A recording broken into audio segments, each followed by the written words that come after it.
माध्यम से जाना, आप मीडिया के साथ अखबार के माध्यम से जाना, उसके साथ साथ आम लोगों के फोन से, व्हाट्सएप, ट्विटर से जाना। लेकिन जो असलियत है, चाहे प्रशासन के लोग कुछ कह रहे हो या वास्तविकता क्या है, वो यहाँ परिवार के पास आके पता लगनी। और ये मेरा अपना परिवार है, मेरा घर है। एक जितेंद्र चला गया, दूसरा चंद्रशेखर यहाँ है। ये विश्वास दिलाने कि आप वो नहीं गया, वो यहीं है आपके सामने। मैं यहाँ आया अपने परिवार के आंसू पूछने के लिए। यहाँ अन्याय हुआ है, और अगर प्रशासन इस बात को नकार रहा है कि मूछ का मामला नहीं है, ये सब चीजें झूठ है, पुरानी कोई रंजिश थी, ये सब झूठ है। सच ये है कि जब 2 साल पहले भी जो झगड़ा हुआ था, वो भी इसी बात पे हुआ था कि वो जो दूसरे लोग, विपक्ष के लोग यहाँ हैं, जिनको हम आज सामंती के रूप में कह रहे हैं, वो लोग सिर्फ जित्तू से इस बात पे लड़े कि उसको ये उन्होंने कहा कि गर्दन आंखें नीची कर। वो यहाँ हमारे लोगों को आंख उठा के देखना पसंद नहीं करते हैं। और मुझे यहाँ आके पता लगा कि ये पाली वो जिला है जिसमें आज भी पुरोहितों के घर के सामने से हमारी महिलाएं जो है ना, वो चप्पल और जूते हाथ में लेके जाती हैं। कई गांव यहाँ ऐसे जहां से मोटरसाइकिल से नहीं गुजर सकते हैं वंचित वर्ग के लोग। ये आजाद भारत है। अगर किसी को लगता है कि ये गुलामी यहाँ चलेगी तो नहीं चलेगी। और इस पर जो भी चुप है वो अन्याय को सह रहा है, वो गुलाम। हम गुलाम नहीं है, ये अन्याय यहाँ से बंद होगा। आज हम लोग यहाँ इसलिए हैं कि परिवार का जो दुख था उसको बांट सके, और भविष्य में यहाँ ये इस तरह घटनाएं दोबारा ना हो, इस पर ठोस कदम उठ सके। यहाँ के अधिकारियों से मेरी बात हुई है, एक ज्ञापन पत्र है जो दिया गया था। अभी उसमें कई मांगों पर सकारात्मकता है। जो मांगों पे सरकार की तरफ से अभी तक जानकारी नहीं मिली, उन पे हम उच्च अधिकारियों से बात करेंगे। और मेरा ये प्रयास रहेगा, जो हमारी मांग है, परिवार की नहीं, परिवार की एक ही मांग है कि उनको न्याय मिले, लेकिन परिवार के भविष्य के लिए हमारी कुछ मांगे वो हमने रखी है सरकार के सामने, प्रशासन के जरिए। मेन मांग ये है कि सबसे पहले परिवार की सुरक्षा व्यवस्था सुनिश्चित हो, उनको लाइसेंस दिए जाए, क्योंकि ये तो बहुत सारे लोग तो सह रहे हैं, ये परिवार नहीं सह पा रहा था, इसने सामना किया तो इनको अपने बच्चे की जान खोनी पड़ी। और प्रशासन अगर सक्रिय होता, सरकार, पुलिस पहले सक्रिय होती तो ये घटना होती नहीं। 3 दिन से वो लोग उसका पीछा कर रहे थे। उस घटना में अकेले 2 लोग नहीं है, वो और भी बहुत सारे लोग हैं जिन्होंने रेखी की, रास्ता बंद किया, उनकी मदद की। वो सब लोग भी दोषी हैं। पुलिस उनकी जांच करे, उन सब लोगों को अरेस्ट करे और उन पर कार्रवाई करे। उसके बाद फास्ट ट्रैक कोर्ट में मुकदमा चले कि दोबारा ये लोग बाहर ना आ पाए और बाहर आके फिर किसी परिवार के व्यक्ति को नुकसान ना पहुंचा दे। हमारे परिवार की यहाँ पे सुरक्षा सुनिश्चित की जाए, और यहाँ से अलग जो गवाह और लोग हैं उनकी सुरक्षा सुनिश्चित की जाए। बड़ा सवाल ये है कि जो अन्याय, यहाँ एक चौकी की मांग थी, वो लगभग जानकारी में है कि उसको पूरा किया गया है। परिवार को एक सरकारी नौकरी मिले, और परिवार को हमारी मांग है 50 लाख रुपए का मुआवजा मिले। अगर सरकार 50 लाख का मुआवजा नौकरी की घोषणा नहीं करती है तो आप क्या करेंगे? कौन सी सरकार नहीं करती है? राजस्थान सरकार। अगर तो राजस्थान सरकार को हम ये बताएंगे कि हम मांगने के लिए नहीं आए हैं, बताने के लिए आए कि हमें चाहिए। और मुख्यमंत्री अगर तानाशाह तो ना कर दें कि हम नहीं देंगे, अगर हमसे ली जाएगी तो ले लेंगे। हम जनता है और हमें अपने अधिकारों का पता है, और ये अधिकार हमें मुख्यमंत्री संविधान ने दिए। और मुझे तो शर्म आ रही है कि सामंतवादी व्यवस्था को मुख्यमंत्री भी स्वीकार करते हैं, तभी वो चुप है इन मामलों पे। ये राजस्थान भारत का हिस्सा है। हम इस सामंती व्यवस्था को, इसकी जड़ों को काट देंगे। ये अन्याय हम नहीं देंगे। प्रशासन की तरफ से अभी तक क्या कार्रवाई की? प्रशासन की तरफ से उस मांगों में, कुछ मांगों पर स्वीकारता दी गई है। हम लोग चाहते हैं कि सारी मांगे पूरी हो, और अगर ऐसा नहीं होगा तो फिर राजस्थान में आंदोलन होगा। और इस बार आंदोलन जोधपुर में नहीं होगा, ना ही यहाँ होगा, इस गांव में आंदोलन होगा मुख्यमंत्री के आवास के सामने। सर, और जयपुर में अगर हम लोग चैन की नींद सोएंगे तो मुख्यमंत्री भी नहीं सोएंगे चैन की नींद। कितने टाइम का अल्टीमेटम है? अब उसी पे हम लोग बात कर रहे हैं। हमारे लाखों लोग जो यहाँ आए थे, जो हमारे भरोसे पे वहां सड़क पे खड़े हैं, जिनको हमने भरोसा दिला, क्योंकि हम नहीं चाहते कि मामला बिगड़े, तो हम उन लोगों से जाके अपनी बात बताएंगे और वहीं हम समय निश्चित करेंगे। सर, एक और सवाल था कि आजकल धार्मिक तो मेले होते हैं जिसमें सतीश कौम के लोग आते हैं, लेकिन जब बात वहाँ खाने पीने की होती है तो उनके अलग व्यवस्था होती है और अन्य समाज के लिए अलग होती है। क्या वो ऐसा नहीं होगा? हम चुनावी हिंदू हैं, सिर्फ हम लोग जो हैं वो सिर्फ चुनावी हिंदू हैं। चुनाव के बाद हमें हमारी जात के नाम से और अपमानित जो शब्द है उनके नामों से पुकारा जाता है, और जब हम अधिकार मांगते हैं तो हम देश विरोधी हो जाते हैं, फिर हमें मारा जाता है, फिर हमें अपमानित किया जाता है। राजस्थान तो सामंतियों का गढ़ है। यहाँ मैंने देखा कभी मूछें काट देते हैं, कभी हत्या कर देते हैं, कभी घोड़ी पे चढ़ने रोक देते हैं। तो हम इंसान हैं, हमें इंसान माना जाए, और जिनको ये गर्मी चढ़ी हुई है उनकी गर्मी जल्दी उतार दी जाएगी। अगर ऐसे नहीं उतरेगी तो हम आंदोलन के जरिए उतार देंगे। यहाँ से आप जयपुर जाएंगे? अभी हम यहाँ से जाएंगे उन लाखों लोगों के साथ जो सड़क पे इंतजार कर रहे हैं हमारा, जो हमारे कैसे रुके हैं, और फिर उनसे बात करके हम अगला निर्णय लेंगे। जो भी निर्णय लेंगे लोगों का कहना है कि जितेंद्र जी का यहाँ पे स्मारक, भव्य स्मारक बनना चाहिए। इसके बारे में आपका क्या कहना है? मैं स्मारक का समर्थन नहीं करता। ये परिवार की मांग है, उनकी मांगों का समर्थन करना हमारी जिम्मेदारी है। लेकिन कल उस स्मारक को फिर तोड़ा जाएगा। सर, मीडिया मैं तो चाहता हूं फिर किसी जितेंद्र के साथ ऐसा ना हो, इसलिए हमारी और भी मांगे उन पे हम काम करेंगे। और मैं ये भी चाहता हूं जितेंद्र इस पर अगर जैसे कहा जा रहा है कि स्मारक और सब चीजें सरकार कह रही बहुत बड़ा काम कर रहे हैं, तो वो जितेंद्र को वापस ला दे। सरकार कीमत बताए कितने कीमत पे ला सकती है, वो कीमत हम सरकार को दे देंगे। क्या सर आप मेघवालों का खून इतना ठंडा नहीं है, गर्म खून है। जहाँ यूपी में बात करें तो भीम सेना बहुत ही आक्रामक तरीके से या फिर हर तरीके से देखें तो कैपेबल है, लेकिन राजस्थान में आकर यहाँ पे दम की तोड़ देती है। किसने कह दिया है? ज्यादातर हमने तो- गाँवों में ऐसी माहौल होता रहता है। हाँ, वहां से ज्यादा लोग जुड़े नहीं। अब हम हर गांव तक भीम आर्मी को यहाँ पहुंचाएंगे, हर अंतिम गांव तक पहुंचाएंगे और उसके जरिए जो भी अन्याय होता है, जो छिप जाता है, उसको छिपने नहीं देंगे। और फिर जो इस तरह की सोच रख रहे हैं उन लोगों को भी जो है ना कानून के जरिए सबक सिखाएंगे। आपके और बसपा के बीच में भी कोई विवाद हुआ था यहाँ पर? नहीं, कोई विवाद नहीं, हमारा तो कोई विवाद नहीं, वो भी हमारे लोग। वार्ता हुई है आपकी सरकार से? कोई नहीं, मेरी सरकार से कोई वार्ता नहीं, मेरी यहाँ के प्रशासन से वार्ता हुई है। बाकी वार्ता प्रशासन के लोग करेंगे। सरकार के लोगों को तो चाहिए था अपने आप से आगे बढ़ के इसमें काम करते, उन्होंने लेट किया है। और अगर वो लापरवाही न बरते तो आज जितेंद्र हमारे बीच होते। ये सामंतवादी व्यवस्था नहीं चलेगी। मेरा ये पैगाम है सामंतियों को कि अपने विचारों को बदलें, अपनी सोच को बदलें और इंसान बन के रहें।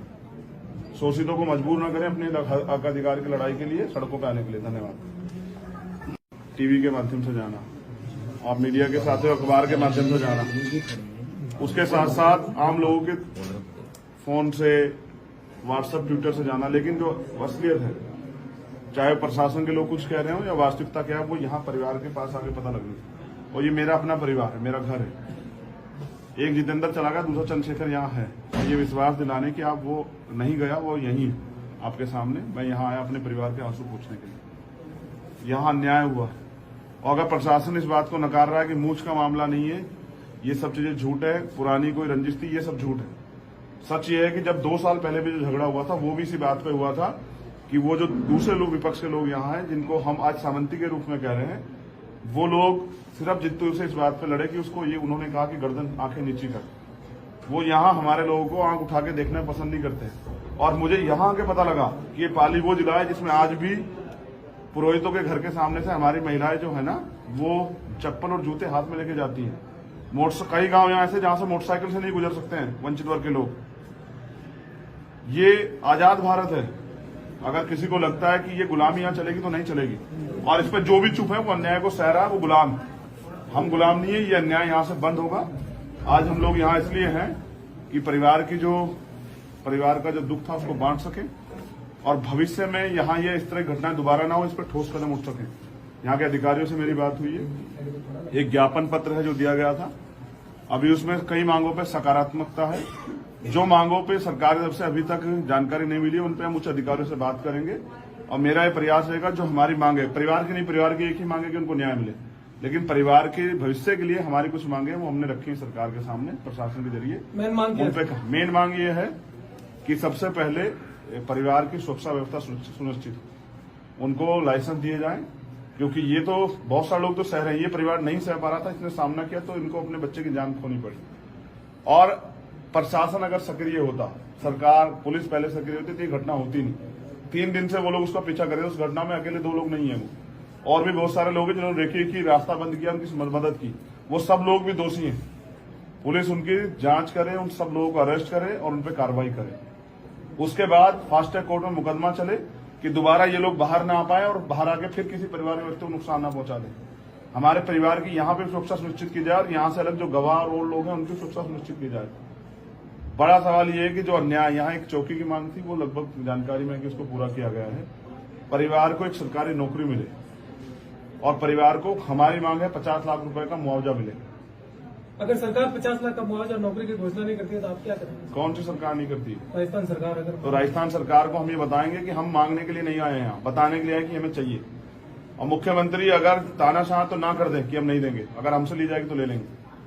हम जनता है और हमें अपने अधिकारों का पता है और ये अधिकार हमें मुख्यमंत्री संविधान ने दिए।